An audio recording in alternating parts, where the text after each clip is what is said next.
Here's a quick color correction tip in Edius. Edius doesn't have any fancy color correction like hue versus saturation you may find in other NLEs, but it does have the Chrominance effect, which allows you to make a key or a selection or a qualifier based on a variety of different tools. In this case, I'm using the sweep to get me a hue angle.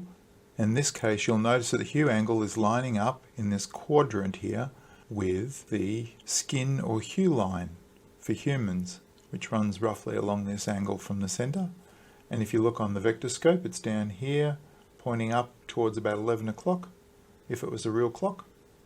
That's the human skin tone line, and it applies to all humans that are correctly white balanced. No matter their darkness of their skin, they'll all have this same hue color line that you should be able to pick a color key from.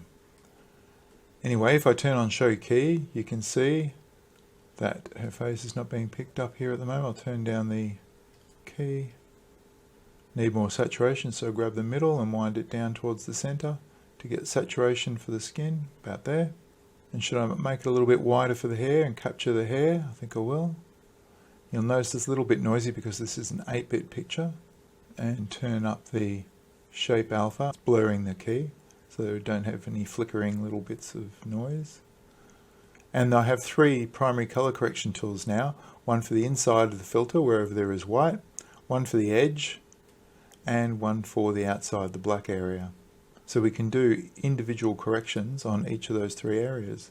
Primarily what we'll do in the middle is white balance her face, so I'll add a little hint of green back in there, warm her up a little bit with the white balance feature, and I'll add a little bit more contrast, bring it down in the blacks, punch up the gamma a little bit in the middle.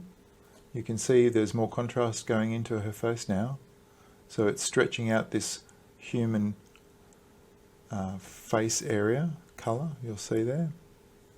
And I can roll off the highlights just a little bit, might increase the exposure. And now I've increased the exposure, I've lost a bit of saturation, so I'll increase the saturation a little bit as well. Turn that off. If I turn the Chrominance effect on and off, you can see the difference there that we've made on her face. Much more natural. Now in the background, let's cool that down and also crush the blacks a little bit. So we'll pull down the lift function so the background recedes somewhat, and we'll cool it off a bit as well.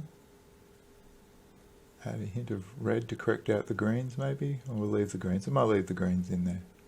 Pull down the mid somewhat, crush it right out, get real rich blacks, and of course the same is happening in the foreground as well. It's very contrasty in the foreground now, so I might lift that back a little bit more.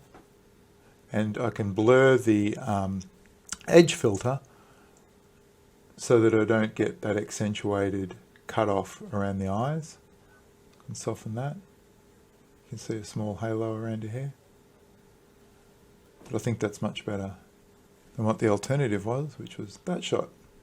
So that's how you use the skin tone to qualify an area, so you can apply multiple color corrections across an image all at once without having to draw mask shapes in Edius. Thanks very much for watching, and I'll show you a couple of other examples at the same time.